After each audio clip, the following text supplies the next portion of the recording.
Everybody, today we're going to talk about your phone number connected to your account and how it ties into verifying your YouTube account.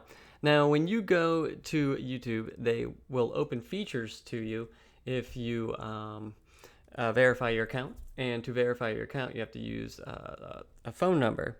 And let's see, you can see here status of features. So I'm going into my settings. I logged in, went to the little circle, went to my YouTube Studio, or went to settings on the right hand side. You can see here that mine is partner verified, but in order to do that, you need a phone number. Now, some people actually have a phone number that's old and not associated with that anymore. So how do you do that? How can you change, if your phone number's changed, how can you fix that? Well, it's pretty easy. You're going to go to myaccount.google.com, and if you're logged in, you should go to your account, and then you're going to go to security.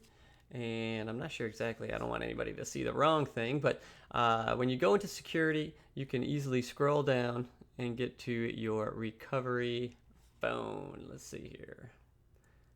Cutting it off the screen just a little bit because I don't want a million people calling me.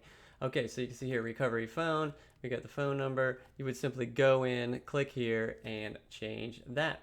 And that's it. That's it. You go in there, you change your recovery phone number, and then you should be able to verify your account. Somebody give this a try and let me know, because I did not change my phone number, so I have not gone through the whole verification process. But once you change your number, you should be able to come here and verify that you have a new number. Okay, if you have any questions, let me know. And if not, have a good day.